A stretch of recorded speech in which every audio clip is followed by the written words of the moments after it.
चावल का दाना अशोक सुंदरी की जगह मालूम है ना सबको? अरे बोलो अशोक सुंदरी।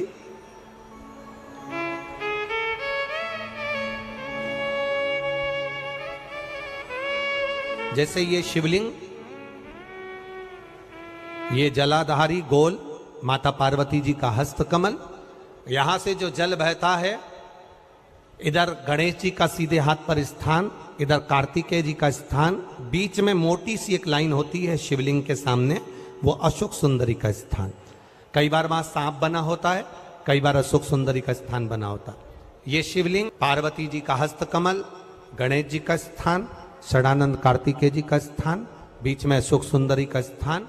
ऊपर से जो बूंद बूंद पानी गिर रहा है वो शंकर भगवान की 5 लड़कियां, जया, विषहरा, शामरीबारी, दौतली और देव, ये शंकर जी की 5 बेटियां ऊपर से जल गिरा रही। तो अशोक सुंदर स्थान होता है जब आपके गर्भाशय में या शरीर में पुरुष हो, स्त्री हो, जिसके पूरे शरीर में कहीं पर भी गांठ पड़ गई हो और गल ना रही हो, एक चावल का दाना अशोक सुंदरी वाली जगह पर चढ़ाना प्रारंभ करो। शिव जी पे जल चढ़ाना प्रारंभ करो, उस जल का आचमन करना प्रारंभ करिए। आप 3 महीना, 4 महीना, 5 महीना करते रहो, उसके बाद जांच जरूर करवाना हॉस्पिटल में जाकर कि गांठ गली कि ना गली। पर विश्वास रखकर भरोसो दृढ़ इन चरणन कैरो, श्री वल्लभ नक चंद्र छटा भी। ये बेलपत्र जो होता है,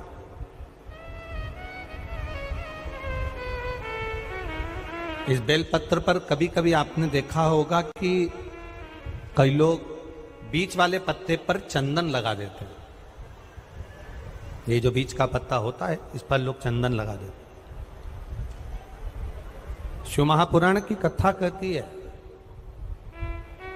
अगर भूलवश भी अनायास आपके पास बेलपत्र भी नहीं है, शिव जी का चढ़ा हुआ बेलपत्र भी अगर आपने उठा लिया और उठाकर उस बीच वाले पत्ते पर एक चावल का दाना रखकर भी आप भगवान भोलेनाथ को समर्पित कर रहे हो, तो ये समझ लेना कि तुमने महीना, 2 महीना, 4 महीना, 6 महीना, 8 महीने में, हम तो हमेशा कहते आए हैं, आज फिर कर रहे हैं, 1 महीना पूरा हो जाए जल चढ़ाते, 2 महीना पूरा हो जाए जल चढ़ाते, 3 महीना पूरा हो जाए, 4 महीने पूरे हो गए, 6 महीने पूरे हो गए, या आपका साल भर पूरा हो गया, प्रयास करा करो। एक बीच वाले पत्ते पर एक चावल का दाना रखकर शिव जी को समर्पित करना। क्यों? जो तुमने पूर्व में जल चढ़ाया है वो चावल का दाना अक्षय, उसको अक्षत माना जाता है, अक्षय माना जाता है। मतलब तुमने अभी तक जो जल समर्पित करा है वो कभी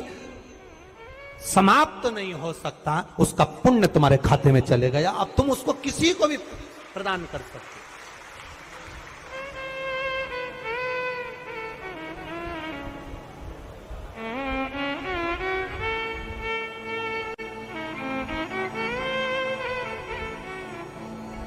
बहन भाई को तिलक करती है रक्षाबंधन पर, माथे पर तिलक लगाने के बाद में चावल लगाती कि नहीं लगाती? बोलो, जम के बोलो जरा। लगाती है? बोलते जाओ जरा। लगाती है, ठीक है। मंदिर में आप पूजन कर रहे हो, घर में कोई अनुष्ठान कर रहे हो, पंडित जी तुम्हारे मस्तक पर तिलक करते हैं तो चावल लगाते कि नहीं लगाते? बोलो बोलो, जम के बोलो। लगाते हैं। तुम्हारे घर में शादी ब्याह होता है तो तिलक करा जाता है तो चावल लगाया जाता कि नहीं लगाया जाता? लगाया जाता। सब समय पर चावल, मस्तक पर कंकु का तिलक, चंदन का तिलक, जो भी तिलक तुम्हारे मस्तक पर लगा है, कोई अगर लगाएगा शुभ कार्य में, चावल जरूर लगाएगा। बस एक कार्य ऐसा होता है जिस समय पर मस्तक पर तिलक करा जाता है पर चावल नहीं लगाया जाता।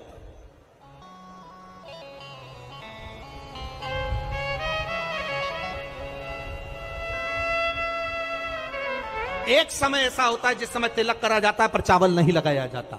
चावल का मतलब है अक्षय, मतलब बार बार भगवान ऐसा मौका लाए, बार बार भगवान ऐसी कृपा करे कि कि तुम ऐसा अनुष्ठान करते रहो, पुण्य करते रहो, सत्कर्म करते रहो, 16 सोमवार के व्रत करते रहो, चतुर्थी के व्रत करते रहो, तुम छठ की पूजन करते रहो, तीज का व्रत करते रहो, सोमवार का व्रत करते रहो, तुम्हारे घर में हमेशा ऐसे शुभ कार्य होते रहे। केवल अक्षय अक्षत एक जगह पर नहीं लगाया जाता। कब नहीं लगाते अक्षत को? मस्तक पर तिलक करते समय अक्षत कब नहीं लगाया जाता? केवल एक समय पर। कब? जब घर में कोई शांत हो जाता है, और शांत होने के बाद जब मस्तक पर पगड़ी का क्रम होता है, उस पगड़ी के क्रम पर तिलक तो लगाया जाता है, पर चावल नहीं लगाया जाता। भगवान से प्रार्थना करते हैं ये बार बार मौका मत देना, जो हो गया उसको समाप्ति ना हो, ऐसे कार्य की प्राप्ति ना हो, अच्छे कार्य की प्राप्ति, श्रेष्ठ कार्य की प्राप्ति, शुभ कार्य की प्राप्ति। अगर मौका मिले तो एक बार भविष्य पुराण, और एक बार मौका मिले तो कुर्म पुराण, और एक बार मौका मिल जाए तो नंदी पुराण।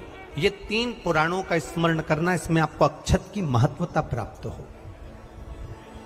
भविष्य पुराण, कुर्म पुराण और नंदी पुराण, इन 3 पुराणों में आपको अक्षत की महत्वता प्राप्त होगी कि चावल की महत्वता क्या है। एक चावल का दाना जब अशोक सुंदरी वाली जगह पर चढ़ाया जाता है, एक चावल का दाना अशोक सुंदरी वाली जगह पर चढ़ाया जाता है। हम माताओं से हमेशा कहते हुए आए हैं, आज फिर निवेदन करेंगे। जिस माता के उस गठान का ऑपरेशन डॉक्टर ने बोला, और गांठ इतनी विचित्र थी कि उठने बैठने में भी आफत कर रही थी, तब शिव जी पर एक चावल का दाना समर्पित करना, एक बेलपत्र समर्पित करना प्रारंभ करा। शिव जी पे चढ़ा हुआ जल पीना प्रारंभ करा। सीहोर गए, वहां से रुद्राक्ष लाए, उस रुद्राक्ष का जल शंकर भगवान को चढ़ाना प्रारंभ करा। जिन डॉक्टरों ने ऑपरेशन का कहा था, 22 दिन के बाद हम उनको चेक कराने के लिए गए तो गठान गल चुकी थी। एक चावल का दाना हमारे सुख का अनुभव करा दे। अगला वर्णन उन्होंने, धंधा नहीं चल रहा, नौकरी नहीं चल रही। दूसरों की निंदा मत करो, ईर्ष्या मत करो, अपशब्द मत बोलो, ताने मत दो, गालियां मत दो, आड़ा टेढ़ा मत बोलो। जब तुमको लगे कि मेरा व्यापार नहीं चल रहा, मेरा काम नहीं चल रहा, मैं सब जगह से हार चुका हूं, तब अंत में किसी से कुछ नहीं कहना। जो तुम्हारे नजदीक में शंकर जी का मंदिर हो, उस मंदिर में थोड़ी देर जाकर शंकर भगवान के शिवलिंग का दर्शन करो। नंदी की पीठ पर हाथ रखकर उसके कानों में कह कर आ जाना, बाबा से कह दे मेरे दुख काट दे, बहुत दुखी हूं मैं, एक बार तो के नंदी मेरे दुख को काट दे। उसके कानों में कह कर आ जाओ। अब दिल से कहो तो उसको, मैं काशी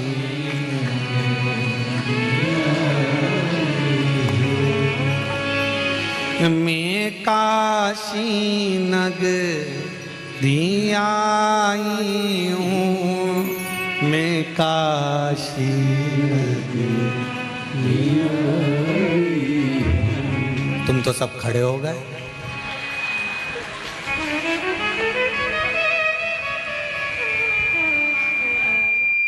पक्का? शिवाय नमस्तुते, श्री शिवाय नमस्तुते,